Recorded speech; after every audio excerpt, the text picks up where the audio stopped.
ഇന്ന് തീരുക ചികിത്സ. അപ്പോ എനിക്കിനി ദേവേനയായിട്ട് ഇതുപോലെ കാണാനും സംസാരിക്കാനൊന്നും പറ്റില്ല? ഇല്ല.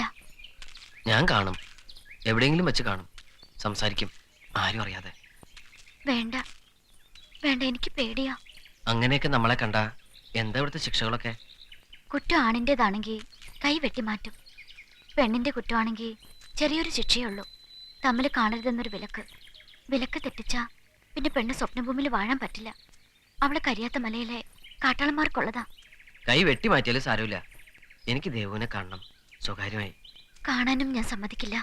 അഥവാ കണ്ടുപിടിക്കപ്പെട്ട ആ കൈ വെട്ടിയെടുക്കാനും ഞാൻ സമ്മതിക്കില്ല. ഞാനൊന്ന് ചോദിച്ചോട്ടെ? എന്താ? ആരും അറിയാതെ വന്നേക്കുന്നു എന്റെ കൂടെ വേദപുരത്തേക്ക്? ഇല്ല, ഒരിക്കലും ഇല്ല. എനിക്കിഷ്ടമല്ല അങ്ങനെയൊക്കെ. പിന്നെ ഞാൻ എന്താ ചെയ്യേണ്ടത്? നിങ്ങളുടെ ഈ ആചാരങ്ങളൊക്കെ മാറാൻ എന്താ ഒരു വഴി? മാറും, അതിനുള്ള സമയം തുടങ്ങി. സ്വന്തം വെള്ളം ഇവിടെ ഒഴുകി കഴിയുമ്പോ ചില വ്യതിയാനങ്ങളൊക്കെ വരും, വന്നേ പറ്റൂ. അപ്പൊ മെല്ലെ മെല്ലെ പല രീതികളും മാറും.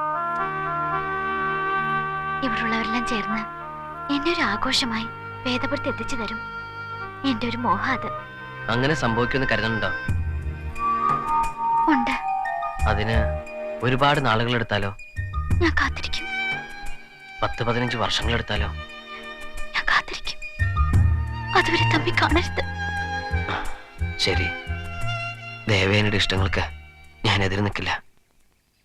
അത്രയ്ക്ക് സ്നേഹിച്ചു പോയി. ഇപ്പോ ചികിത്സ ഇപ്പോ ഇവിടെ വെച്ച് തീരുകയാണ്. ഇത്രയും കാലം ഞാൻ ചികിത്സിച്ചത് മറ്റാരുമല്ല, എന്റെ ദേവനെ തന്നെയായിരുന്നു എന്ന സന്തോഷമുണ്ട് എനിക്ക്. ഇനി ഈ ശരീരത്തില് ദേവേനെ തൊടില്ലെന്നറിയാം. അതുകൊണ്ട് ഞാനൊന്ന് തൊടുക അവസാനമായി.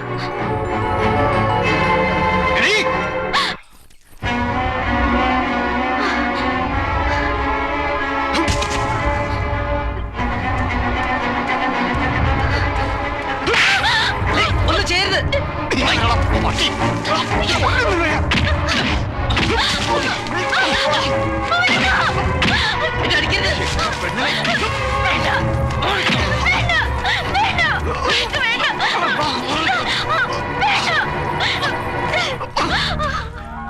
മാറി നീ ഇവിടെ വന്നത് കിണർ പണിയാനോ പെണ്ണു പിടിക്കാനോ? ചൊല്ലും ചെലവും തന്ന് നിന്നെ മണ്ണി കാലുകുത്തിച്ച എന്റെ പെണ്ണിനെ തന്നെ വേണം നിനക്ക്, അല്ല? മറുനാട്ടിൽ നിന്ന് സ്വപ്നഭൂമി കയറി പെണ്ണിനെ തൊട്ടവന്റെ കൈ കരിയാത്തമ്മലെ കാട്ടിൽ നായിക്കൊള്ളതാ, അറിയോ?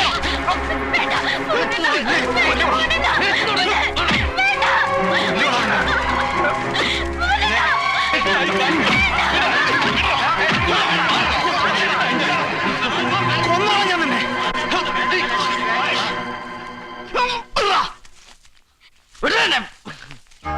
ആയിരം വ്രതം നോറ്റ് നാഡീവൈദ്യം പഠിച്ച പെണ്ണെന്ന നിലയിൽ ഏതാണുങ്ങളുടെ ദേഹം ഒഴിഞ്ഞ് രാപ്പാർത്തകളെ ഇവിടെ പിഴച്ചു പോയില്ല എന്നൊരു വിശ്വാസം ഉണ്ടായിരുന്നു സ്വപ്നഭൂമിക്കാർക്ക്.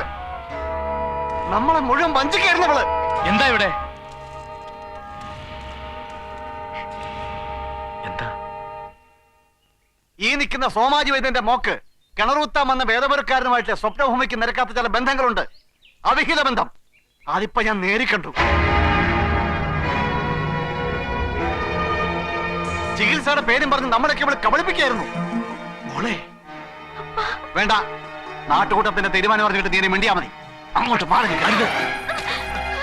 ഇതെന്ത് ന്യായവാ? ഇവിടെ ഇപ്പൊ ഭൂരപ്പം പറഞ്ഞ ഒരു പക്ഷമല്ലേ കേട്ടിട്ടുള്ളൂ, ഇതിനൊരു മറുപക്ഷമില്ലേ? അതും കേൾക്കണ്ടേ? അതാ ശരി. നാട്ടുകൂട്ടത്തിലെ അംഗങ്ങളും ഗണനാഥനും ഇവിടെ ഇപ്പോൾ ഉള്ള സ്ഥിതിക്ക് ഇനി ഇത് നീട്ടിവെക്കേണ്ട കാര്യമില്ലല്ലോ. പറയാനുള്ളത് കേട്ടിട്ട് ഒരു തീരുമാനം എടുക്കുന്നതല്ലേ നല്ലത്. മരുത്താള വൈദ്യപ്രകാരം നാഡീ ചികിത്സ നടത്തുന്ന ഈ കുട്ടിയുടെ കാര്യത്തിൽ ഭുവനപ്പം പറയുന്ന പരാതികൾ മുഖവിലക്കെടുക്കാൻ പറ്റില്ല. നാഡീ ചികിത്സാ മുറകളിൽ ചിലത് പുറമേ നിൽക്കുന്നവർക്ക് തെറ്റിദ്ധാരണ ഉണ്ടാക്കും.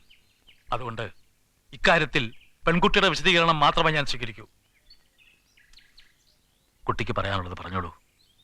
മനസാ വാചാ കർമ്മണ കുട്ടിക്ക് ഇയാളുമായിട്ടുള്ള സമ്പർക്കം ചികിത്സാവിധിയുമായി ബന്ധപ്പെട്ടതാണെങ്കിൽ അത് തുറന്നു പറഞ്ഞോളൂ. ഇക്കാര്യത്തിൽ കുട്ടിയുടെ മറുപടിയാണ് എനിക്ക് പ്രമാണം. പറഞ്ഞോളൂ.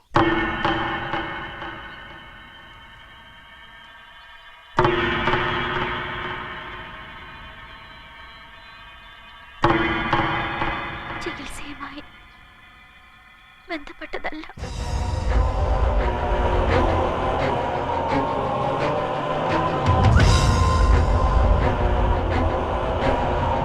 കുറ്റം സമ്മതിച്ചിരിക്കുന്ന സ്ഥിതിക്ക് കീഴ്വഴക്കനുസരിച്ചുള്ള എല്ലാ ശിക്ഷകളും കൊടുത്തേ പറ്റൂ.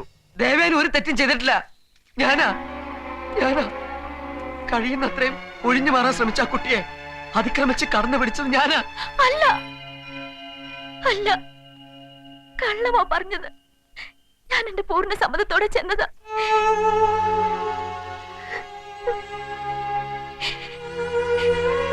രണ്ടുപേരുടെ ഉള്ളിരിപ്പ് കേട്ടല്ലോ. ഇനിയിപ്പോ എന്താ ആലോചിക്കാനാ? ഇനി ശിക്ഷ എന്താണെന്ന് ആലോചിച്ചാ മതി. നാട്ടുവഴക്കം വെച്ച് നോക്കുമ്പോ മരനാട്ടിൽ നിന്ന് വന്ന് മരുത്താള പെണ്ണിനെ തൊട്ടാൽ തൊട്ട കൈ വെട്ടുക എന്നുള്ളതാണ് പണ്ടത്തെ കീഴ്പതിവ്.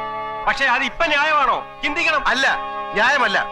ഈ നാടിന് മുഴുവൻ കുടിവെള്ളം കിട്ടാൻ ഇരുമ്പ് പാരെടുത്ത കൈകളാണിത്. സ്വപ്നഭൂമിക്ക് തീരാക്കളങ്കം ഉണ്ടാക്കുന്ന ഒരു വിധിയും ഉണ്ടാക്കാൻ പാടില്ല. അത് ശരിയാ. മരുത്താളന്റെ മാന്യത പോകരുത്. ഇനിയിപ്പോ മേലിൽ രണ്ടുപേരും തമ്മിൽ കാണാത്ത വിധം ഊരുവിലക്കുകയാണ് വേണ്ടത്. വിധിപ്രകാരം ഊരുവിലക്കിനുള്ള ഒരുക്കുകൾ ആരംഭിക്കാം.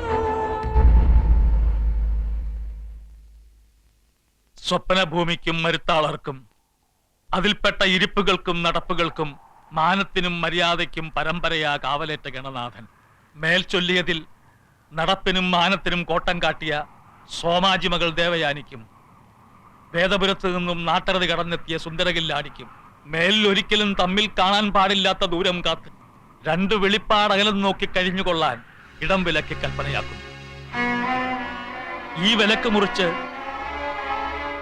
കണ്ടത് പെണ്ണെങ്കിൽ കുടിയടച്ച് ബലിയൂട്ടി പ്രഷ്ടും, ആണെങ്കിൽ ചാവോളം കഴിവേറ്റും മുൻകൂർ കൽപ്പനയാക്കുന്നു.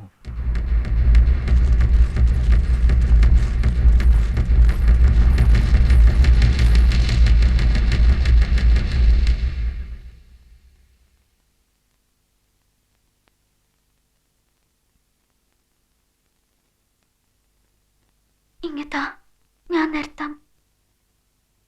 ഒരവതാരം പോലെ എന്റെ കയ്യിലെത്തിയ നിനക്ക് അസാധാരണമായ മനക്കരുത്തും വ്രതശുദ്ധി ഉണ്ടെന്ന് കണ്ടിട്ടാ ഈ അപൂർവ പാരമ്പര്യ വൈദ്യത്തിലെ നാഡീ ചികിത്സാ മുറകൾ ഞാൻ നിന്നെ പഠിപ്പിച്ചത്. പക്ഷേ സൽപാത്രത്തിലല്ല ഞാൻ വിളമ്പിയതെന്ന് എനിക്കിപ്പോ മനസ്സിലായി. ഇനി നീ ഇവിടുത്തെ ഔഷധങ്ങളിലൊന്നും തൊട്ടുപോകരുത്.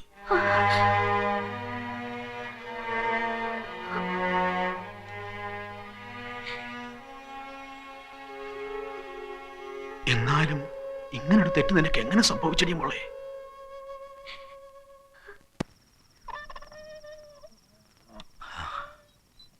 വരൂ. എന്താ കുട്ടി, എന്താ ഈ രാത്രിയില്? മനസ്സിലുള്ളതൊക്കെ തുറന്നു പറയാൻ എനിക്ക് വേറെ ആരുമില്ല, അതുകൊണ്ട് വന്നതാ. കുട്ടിയോട് ഇരിക്കൂ. എന്താ പറയാനുള്ളത്? പറഞ്ഞോളൂ. എല്ലാരും ചോദിക്കുന്നു എനിക്ക് എന്ത് പറ്റിയെന്ന്. എനിക്കറിയില്ല എനിക്ക് എന്ത് പറ്റിപ്പോയെന്ന്. എനിക്കൊന്ന് പറഞ്ഞു തരൂ. ചികിത്സയുടെ പേരും പറഞ്ഞ് എനിക്ക് ഒടിയാമായിരുന്നു. എന്നിട്ടും ഞാനത് ചെയ്തില്ല. അതാണോ ഞാൻ ചെയ്ത തെറ്റ്? നിങ്ങളൊക്കെ കൂടെ എന്റെ നെഞ്ചിന്നെടുത്ത് രണ്ട് വെളിപ്പാട് അപ്പുറത്തേക്ക് എറിഞ്ഞത് തെറ്റിനെയാണോ ശരിയാണോ എന്ന് എനിക്കറിയില്ല. എന്നാലും അതെടുത്ത് പിന്നെയും എന്റെ നെഞ്ചോട് ചേർക്കാൻ തോന്നുന്നു. ഞാൻ എന്താ ഇങ്ങനെയൊക്കെ? എനിക്കൊന്ന് പറഞ്ഞു തരൂ. മോളെ, നിങ്ങൾക്ക് വിലക്ക് കൽപ്പിച്ചു പോന്ന എന്റെ ഈ വീട്ടുവഴിയെ ഉറക്കവും കൊണ്ടിലെ രാത്രികൾ വരില്ല. നിന്റെ ഉറങ്ങാത്ത രാത്രികൾ എനിക്ക് തന്നിട്ട് നീ പോയി ശാന്തമായി ഉറങ്ങുക.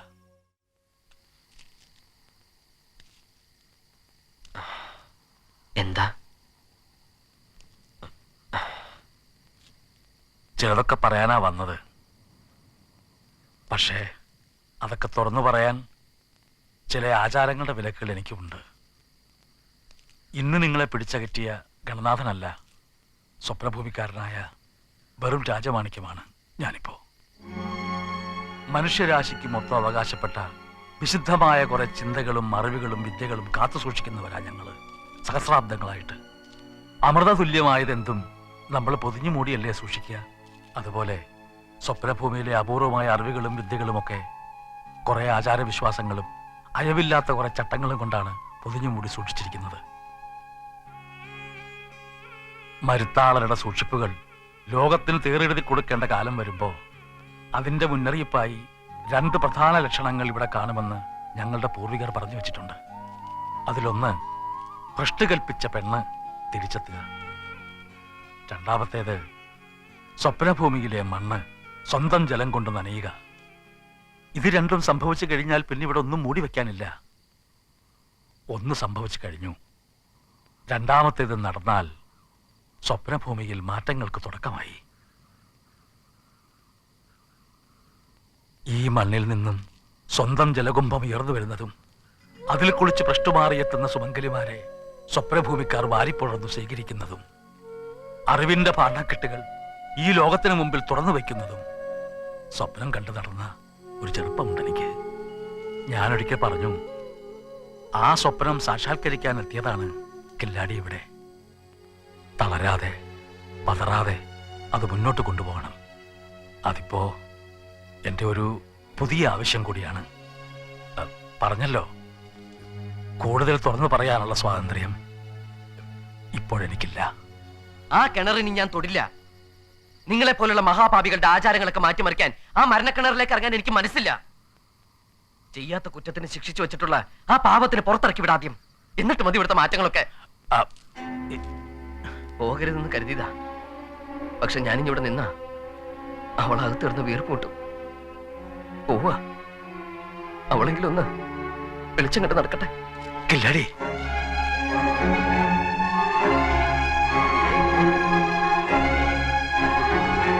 വാസുണ്ണ, വാസുണ്ണ.